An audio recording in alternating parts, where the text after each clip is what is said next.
오늘 우리가 함께 볼 하나님 말씀은 이사야 37장 20절부터 29절까지 말씀입니다. 이사야 37장 20절부터 29절까지 말씀, 우리 다 같이 한 목소리로 말씀 함께 보도록 하겠습니다. 우리 하나님 여호와여, 이제 우리를 그의 손에서 구원하사 천하 만국이 주만이 여호와이신 줄을 알게 하옵소서 하니라. 아모스의 아들 이사야가 사람을 보내어 히스기야에게 이르되, 이스라엘의 하나님 여호와께서 말씀하시되, 내가 아수르의 사네립 왕의 일로 내게 기도하였다 하시고, 여호와께서 그에 대하여 이같이 이르시되, 처녀 딸 시온이 너를 멸시하며 조소하였고 딸 예루살렘이 너를 향하여 머리를 흔들었느니라. 내가 회방하며 능욕한 것은 누구에게냐? 내가 소리를 높이며 눈을 높이 들어 향한 것은 누구에게냐? 곧 이스라엘의 거룩하신 이에게니라. 내가 내 종을 통해서 주를 회방하여 이르기를, 내가 나의 허다한 병거를 거느리고 산들의 꼭대기에 올라가며 레바논의 깊은 곳에 이르렀으니, 높은 백향목과 아름다운 향나무를 베고 또 그 제일 높은 곳에 들어가 살진 땅의 수풀에 이를 것이며, 내가 우물을 파서 물을 마셨으니 내 발바닥으로 애굽의 모든 하수를 말리리라 하였도다. 내가 어찌하여 듣지 못하였느냐? 이 일들은 내가 태초부터 행한 바요 상고부터 정한 바로서 이제 내가 이루어 내가 견고한 성읍들을 헐어 돌무더기가 되게 하였노라. 그러므로 그 주민들이 힘이 약하여 놀라며 수치를 당하여 들의 풀같이 푸른 나물같이 지붕의 풀같이 자라지 못한 곡초같이 되었느니라. 내 거처와 내 출입과 내가 나를 거슬러 분노함을 내가 아노라. 내가 나를 거슬러 분노함과 내 오만함이 내 귀에 들렸으므로 내가 갈고리로 내 코를 꿰며 재갈을 내 입에 물려 너를 오던 길로 돌아가게 하리라 하셨나이다. 아멘. 할렐루야. 오늘 이 시간에는 살아계신 하나님이라는 제목 가지고 우리가 함께 말씀 나누며 하나님의 은혜를 함께 나누기를 원합니다. 오늘 우리가 함께 본 본문 말씀은 주전 701년에 일어난 아수르의 예루살렘 침공 역사를 배경으로 한 말씀 내용입니다. 아수르의 왕 사네립이 올라왔어요. 이사야 36장 1절 말씀 보면 히스기야 왕 14년에 아수르 왕 사네립이 올라와서 유다의 모든 견고한 성을 쳐서 취하니라. 사네립이 이 유다에 올라와서 모든 견고한 성을 쳐서 취하고 이제 예루살렘만 남아있는 그런 상황입니다. 이 예루살렘만 남아있는 이 상황 가운데 이 아수르의 왕 사네립이 자기의 신하인 랍사게를 보내서 예루살렘 유다 왕에게 히스기야에게 항복을 권하는 내용이 이 이사야 36장에 담겨 있는데, 이 랍사게가 와서 히스기야에게 전한 말을 보면 그 내용이 참 흥미롭습니다.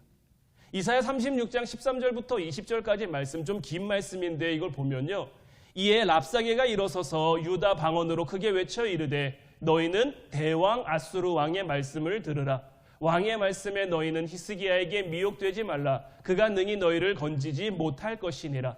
히스기야가 너희에게 여호와를 신뢰하게 하려는 것을 따르지 말라. 그가 말하기를 여호와께서 반드시 우리를 건지시리니 이 성이 아수르 왕의 손에 넘어가지 아니하리라 할지라도 히스기야의 말을 듣지 말라. 아수르 왕이 또 이같이 말씀하시기를 너희는 내게 항복하고 내게로 나아오라. 그리하면 너희가 각각 자기의 포도와 자기의 무화과를 먹을 것이며 각각 자기의 우물물을 마실 것이요, 내가 와서 너희를 너희 본토와 같이 곡식과 포도주와 떡과 포도원이 있는 땅에 옮기기까지 하리라. 혹시 히스기야가 너희에게 이르기를 여호와께서 우리를 건지시리라 할지라도 속지 말라. 열국의 신들 중에 자기의 땅을 아수르 왕의 손에 건진 자가 있느냐? 하맛과 아르밧의 신들이 어디 있느냐? 스왈와임의 신들이 어디 있느냐? 그들이 사마리아를 내 손에서 건졌느냐? 이 열방의 신들 중에 어떤 신이 자기의 나라를 내 손에서 건져냈기에 여호와가 능히 예루살렘을 내 손에서 건지겠느냐 하셨느니라 하니라. 자, 이 랍사게가 와서 전한 내용을 보면요, 히스기야의 왕의 말을 듣지 말라는 거죠. 어떤 말을 듣지 말라고 합니까? 하나님이 우리를 구원하실 거다라는 그 말을 믿지 말라는 거예요. 그러면서 그들을 회유하기 위해서 그들에게 말한 것이 무엇입니까? 너희가 우리한테 항복을 해도 너희는 너희의 곡식도 먹을 것이고 포도주도 먹을 것이고 자기에게 속한 포도와 무화과를 먹을 것이며, 그러니까 너희들 사는데 아무런 지장도 없도록 우리가 만들어 주겠다라는 거예요. 너희가 하나님을 의지한다라고 하는데 지금껏 아수르 왕이 이곳까지 진격해 오면서 자기 신들에게 자기 나라의 운명을 구한 나라들이 얼마나 많이 있느냐라는 거예요. 하지만 열방의 모든 신들이 다 자기 왕 앞에 굴복했다라는 거죠. 자, 이 말을 보면요, 처음 이 13절 말씀 보면 이에 랍사게가 일어나서 유다 방언으로 크게 외쳐 이르되 너희는 대왕 아수르 왕의 말을 들으라 라고 이야기를 하는데, 이 말은 은연중에 무엇을 이야기하고 있냐면 자기 왕이 신이다라고 이야기를 하고 있는 거예요. 그러니까 모든 신들과 싸워서 이긴 신 중에 신이다라고 지금 랍사게는 그들에게 말하고 있는 거예요. 역사적으로도 보면요, 아람이 먼저 망하고 그 다음에 북이스라엘이 망하고 이제 유다의 중요한 거점들, 큰 성읍들도 아수르에게 모두 다 점령을 당했고 이제 예루살렘만 남아 있는데, 이런 상황 가운데 백성들은 동요하겠습니까? 안 동요하겠습니까? 동요할 수밖에 없죠. 이 소식이 이제 왕궁에 전해집니다. 히스기야에게도, 히스기야와 함께 이 왕궁을 다스리는 신하들에게도 이 소식이 전해지죠. 히스기야가 이 소식을 듣자마자 제일 먼저 무엇을 했을까? 37장 1절 2절 말씀 보면 히스기야 왕이 듣고 자기의 옷을 찢고 굵은 베옷을 입고 여호와의 전으로 갔고, 왕궁 맡은 자 엘리야김과 서기관 셈니와 제사장 중 어른들도 굵은 베옷을 입으니라. 왕이 그들을 아모스의 아들 선지자 이사야에게로 보내매라고 돼 있죠. 여기서 중요한 것은 이런 말을 듣고 히스기야가 누구에게 갔느냐라는 거죠. 히스기야는 정말 나라에 이제 명운이 걸려있는 이 시기입니다. 다른 크고 견고한 성읍들이 이미 아수르에게 점령을 당했어요. 예루살렘 성 하나 남아 있습니다. 이 성도 어떻게 보면 풍전등화처럼 곧 아수르에게 먹힐 것만 같은, 백성들은 동요할 대로 동요하죠. 나라가 흔들리고 있단 말이에요. 이런 상황 가운데 히스기야는 어디를 가장 먼저 가느냐? 하나님 앞으로 나아간다라는 거예요. 하나님 앞에 나아가고 그 밑에 신하들은 이제 선지자 이사야에게로 가는 거죠. 가서 무엇합니까? 오늘 본문 20절 말씀이 히스기야의 기도입니다. 우리 하나님 여호와여, 이제 우리를 그의 손에서 구원하사 천하만국이 주만이 여호와이신 줄을 알게 하옵소서 하니라. 나라가 흔들리는 상황 가운데, 위험 가운데, 어려움 가운데 히스기야는 하나님 앞에 나아가서 하나님, 이제 그들의 손에서 우리를 구원하사. 지금 랍사게는 와서 뭐라고 말합니까? 하나님이 너희를 구원하지 못한다. 열국의 신들이 우리 왕 앞에 다 무릎을 꿇었다라고 말하고 있는데, 그 모든 상황 가운데 천하 만국의 주민이 하나님인 것을 알게 하옵소서라고 이 히스기야는 기도하고 있는 거죠.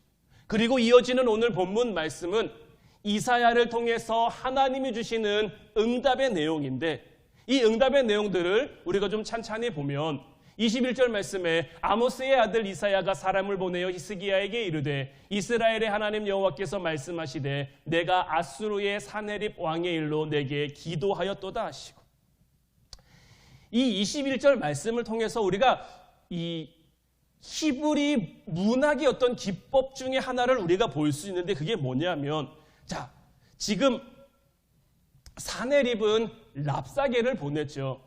랍사게는 사네립을 통해서 뭐라고 표현을 합니까? 신 중의 신이라고 표현을 하죠. 그러면 랍사게는 신이고, 사네립은 신이고, 랍사게는 그 신의 사자란 말이에요. 신의 사자로 왔단 말이에요. 근데 이사야는 지금 또 어떻게 표현을 합니까? 하나님의 말씀을 누가 들었습니까? 이사야가 들었죠. 근데 이사야가 신의 사자로 이 왕에게 바로 가는 게 아니라 또 누구를 보냅니까? 자기 밑에 사람을 보내는 거예요.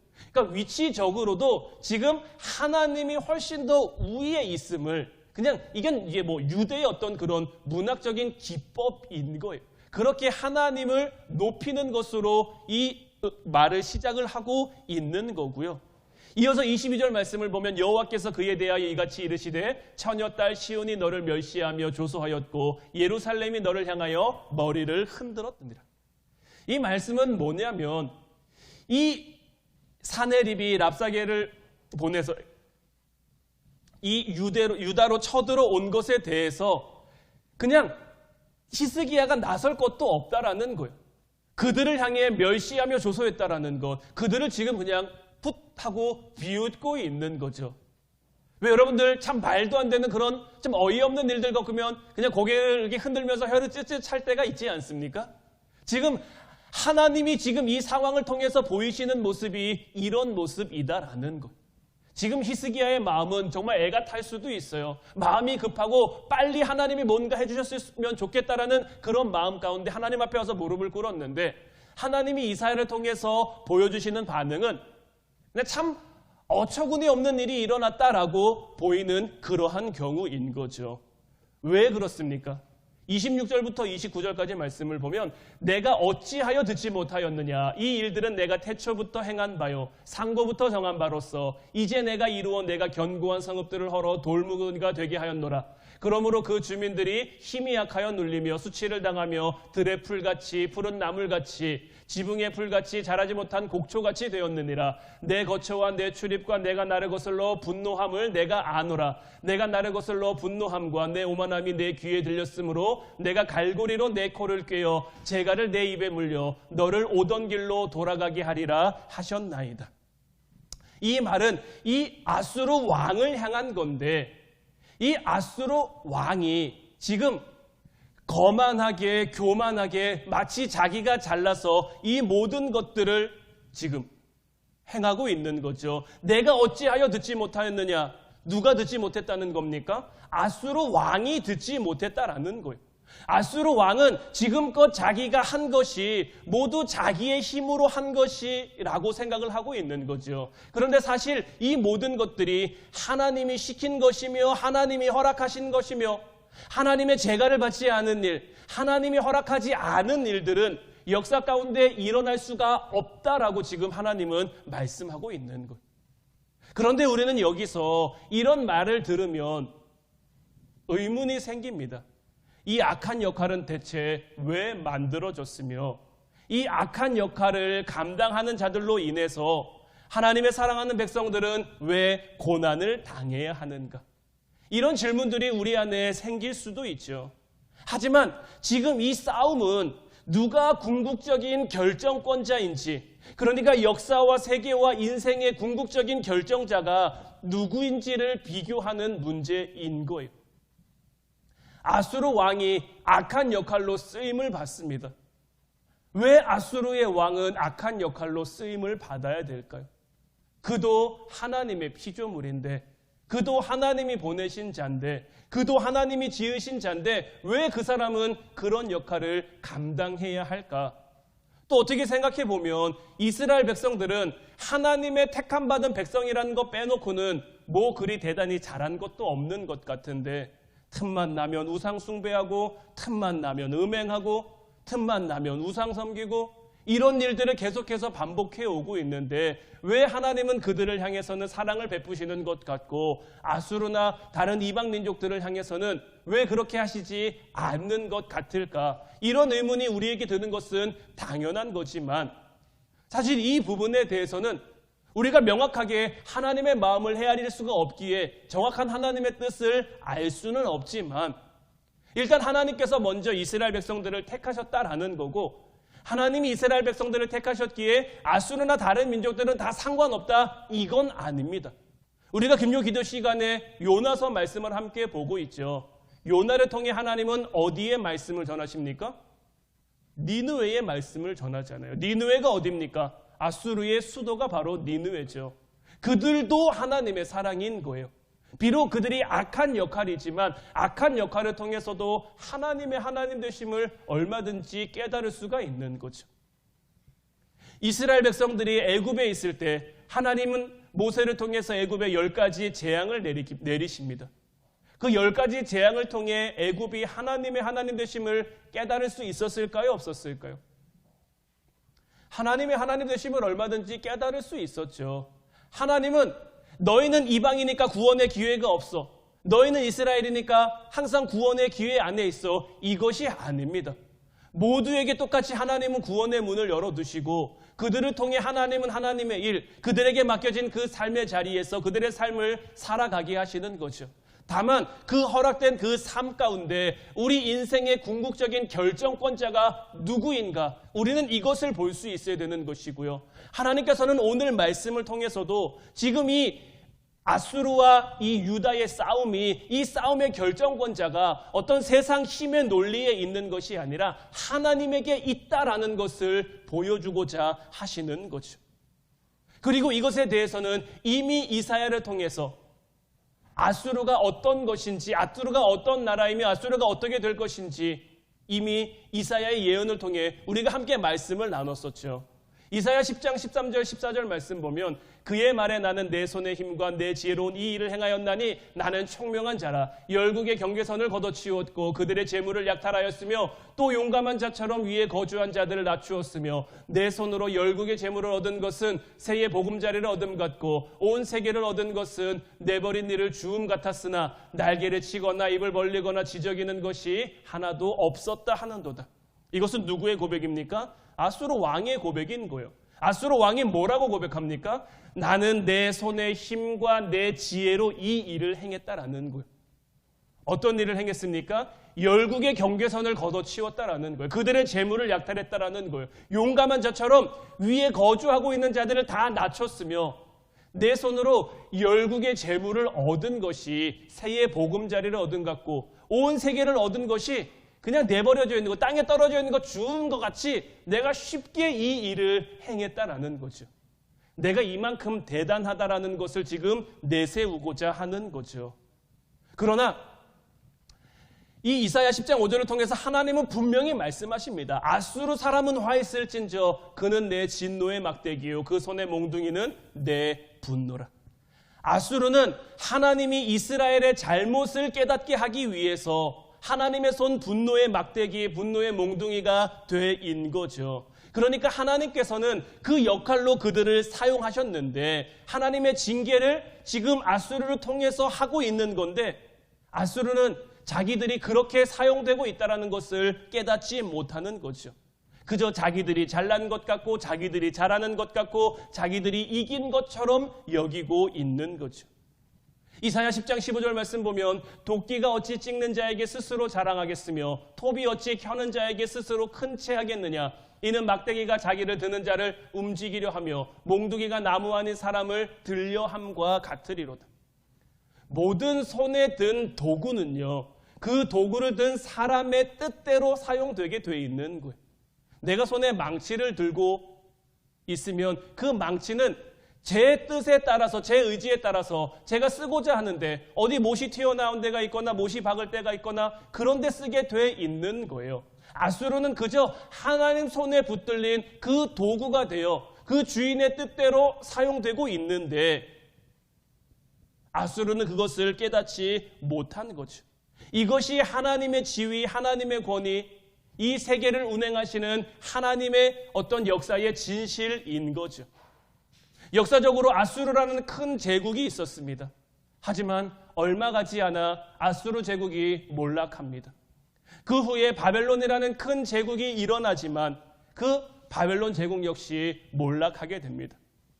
영원할 것처럼 세워진 그 모든 나라들이 영원하지 못했고 다 몰락하고 쇠퇴하며 역사상에서 지워져 버렸어요. 우리 기독교 신앙의 위대함은요, 그것이 영원하다라는 데 있는 거예요. 이스라엘 백성에게서 또한 초대 교회에게서 그리고 2000년 신약의 그 역사 모든 가운데서 장소도 다르고 시대도 다르고 상황도 다르지만 우리는 모두 같은 하나님의 말씀을 함께 나누고 있다라는 거예요. 다르지만 틀리지만 같은 은혜, 같은 하나님의 사랑 가운데 살아가고 있다라는 것. 같은 말씀을 통해 우리는 아멘하며 우리의 삶 가운데 하나님의 역사하심이, 하나님의 일하심이, 하나님의 통치하심이 이루어지기를 바라고 기대하고 소망하고 있다라는 거죠. 그렇게 일어나는 우리의 삶의 모든 현장들 가운데 때로는 앞뒤가 맞지 않고 때로는 이해되지 않는 일들이 우리에게 벌어지기도 하지만 우리가 아멘하는 것은, 우리에게 주어진 말씀 가운데 우리가 순종하며 따르며 나아가는 것은 하나님께서 그것을 행하시고 그것을 통해 일하시고 그것을 통해 우리의 삶 가운데 하나님의 거룩하심과 하나님의 신실하심을 나타내실 것을 우리가 믿기 때문인 거예요. 믿으면 우리에게 허락된 이 길을 걸어가는 겁니다. 그래서 믿음의 완성은 순종이라고 할 수 있는 거예요. 단순히 믿음이라는 것은 내가 하나님의 말씀을 아는데 그치는 게 아닙니다. 내가 아무리 성경 66권을 달달달달 다 외우고 있어도 그 말씀이 내 삶 통해서 나타나지 않으면 하나님의 말씀은 그냥 문자의 말씀이 아니라 살아있는 말씀입니다. 살아서 역사하고 운행하고 운동력이 있고 우리의 생각과 우리의 마음과 우리의 골수를 찔러 쪼개기까지 하며 우리의 삶을 변화시켜 간단 말이에요. 그 변화됨 가운데 우리가 움직일 수 있어야 되고 우리가 순종할 수 있어야 되는 거예요. 우리를 향해 하나님이 사랑을 베풀어 주시며 은혜를 베풀어 주시며 하나님의 선하심과 의로우심을 우리를 향해 행하고 있다라는 그 사실 가운데 우리는 모두가 다 공통된 고백을 하고 있는 거예요. 지금 이사야 선지자가 활동하고 있는 이 시기나 예수님이 오셨던 그 신약 시대나 그 이후로도 우리보다 앞서간 신앙의 선조들을 통해서 다 이 공통된 고백이 하나님을 향해 들려진 것이고 하나님은 그런 그들을 통해서 하나님의 일들을 이루어 간 거예요. 이 세상에서 일어나는 어떤 일도 하나님의 뜻을 거스르거나 하나님의 뜻을 취소시킬 수 없는 모든 것은 다 하나님의 통치 아래 있는 것. 우리가 이해하지 못할 뿐이지 우리가 깨닫지 못할 뿐이지 하나님은 지금 이 순간에도 저와 여러분들을 향해 우리가 살아가는 이 땅을 향해 일하고 계시다라는 것. 이후에 아수르는 어떻게 됩니까? 이사야 37장 36절 38절 말씀 보면 여호와의 사자가 나가서 아수르 진중에서 18만 5천인을 쳤으므로 아침에 일찍이 일어나 본즉 시체뿐이라. 이에 아수르의 사네립 왕이 떠나 돌아가서 니느웨에 거주하더니 자기 신 니스룩의 신전에서 경배할 때에 그의 아들 아드람멜렉과 사레셀이 그를 칼로 죽이고 아라라 땅으로 도망하였으므로 그의 아들 에살핫돈이 이어 왕이 되니라. 사네립은 자기가 대단한 줄 알았어요. 신들 중에 신인 줄 알았어요. 모든 나라를 그냥 땅에 떨어진 것 죽는 것처럼 주술 수 있기에 내가 세운 이 나라가 영원할 줄 알았단 말이에요. 그런데 하나님의 사자가 한번 일어나니까 어떻게 됩니까? 아수르 진중에서 18만 5천 명이 쓰러지는 거예요. 18만 5천 명이 쓰러졌으니 더 이상 전쟁을 할 수 있습니까? 없습니까? 전쟁을 할 수가 없는 거예요. 그러니 돌아가는 거죠. 돌아가서 아수르의 수도인 니느웨에 거주하며 자기가 믿는 신의 그 신전에 들어가서 지금 예배하고 있단 말이에요. 자기가 믿는 신에게 가서 예배하는데 누가 칼로 칩니까? 자기 아들이 칼로 치는 거예요. 그 아들은 그 왕을 왜 칼로 쳤을까요? 자기가 뭔가 권력을 차지하고 싶은 그런 마음이 있으니까, 자기가 왕이 되고 싶은 마음이 있으니까 칼로 치지 않았을까요? 아드람멜렉과 사레셀이 그 아버지 이 사네립을 쳤단 말이에요. 그런데 정작 왕위에 오르는 것은 누굽니까? 그 어떻게 보면은 반역에 가담하지 않은 에살핫돈이라는 전혀 생뚱맞은 그 아들이 왕위에 오르게 되는 것. 참 아이러니한 일이죠. 이 세상 가운데 이런 일이 벌어집니까? 안 벌어집니까? 얼마든지 우리의 삶 주위에도 이런 일들이 벌어지죠. 믿었던 친구가 하루아침에 배신하는 일이 우리에게 생기기도 하고요. 그 친구가 나를 왜 배신했는지 알지 못하는 경우도 있어요. 또 어떤 경우에는 나랑 정말 사이가 좋지 않았어요. 그런데 어느 날 갑자기 나랑 또 이렇게 붙기도 하는 거죠. 적의 적은 동료다라는 그런 말이 있을 정도로 어떤 때는 내가 살아있는 게 참 좋기도 하고 때로는 내가 살아있는 게 참 고통이라고 여겨질 때도 있고 싫기도 하고 이 둘 중에서 왔다 갔다 하는 것이 우리네 인생인 거예요. 좋은 일만 있는 것이 아니라 때로는 나쁜 일도 있고 나쁜 일만 있는 것이 아니라 때로는 좋은 일들도 있고 이런 일들 가운데 우리는 우리의 마음의 중심을 잘 잡아 살아갈 수 있어야 하는 거죠. 우리는 우리의 삶 가운데 어떤 순간 어떤 상황에서도 절대 포기하면 안 됩니다. 하나님이 우리를 부르실 때까지 우리는 우리에게 허락된 삶의 자리를 살아가야 하는 거예요. 지금 우리가 겪고 있는 문제, 그 어려움은 그저 문제와 어려움이 아니라 그에 합당한 일을 하고 있는 거예요. 문제가 우리의 삶에 일을 하고 있는 거고요. 어려움이 우리의 삶에 일을 하고 있는 거예요. 그것이 어떻게 될지, 그것이 무엇이 될지 우리는 두고 봐야 되는 거예요. 아수르가 예루살렘을 향해 침공해 왔을 때 예루살렘은 정말 풍전등화 같았어요. 바람 앞에 촛불처럼 곧 꺼질 것처럼 위태위태로웠단 말이에요. 그러나 어떻게 됩니까? 하나님의 사자가 한번 일어나니까 아무 일도 없었던 것처럼 정말 풋하고 비웃을 수 있는 그런 어이없는 그런 일들이 돼버리고 만단 말이에요. 우리의 삶 가운데서도 마찬가지입니다. 지금 여러분들이 겪고 있는 문제, 어려움, 내가 정말 감당하지 못할 정도로 크고 참 힘든 것일 수도 있습니다. 하지만 하나님의 손길 한 번이면 얼마든지 뒤집힐 수 있어요. 하나님의 손길 한 번이면 얼마든지 역전될 수 있어요. 그러니 우리는 아무도 원망할 필요가 없는 것이고요. 우리가 보복해서 해결하려고 할 필요도 없는 거예요. 하나님이 우리의 삶을 이끌어 가시는 대로, 하나님이 우리의 삶에 말씀하시는 대로 그저 우리에게 맡겨진 삶의 자리에서 주님을 바라보며 우리에게 맡겨진 그 인생의 길을 하루하루 걸어가고 살아가면 되는 것.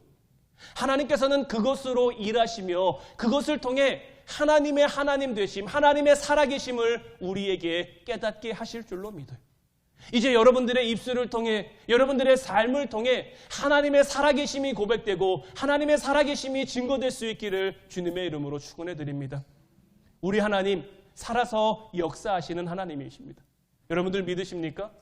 여러분들의 하나님 살아계십니까? 여러분들의 하나님 지금도 살아계셔서 여러분들을 향해 역사하십니까? 여러분들이 정말 아멘 하신다면, 여러분들이 믿으신다면 이제 이 믿음의 고백이 여러분들의 삶을 통해 나타나야 하는 거예요. 히스기야가 이 어려움 가운데 가장 먼저 무엇했습니까? 하나님 앞에 가서 무릎 꿇었죠. 하나님 앞에 가서 엎드렸죠.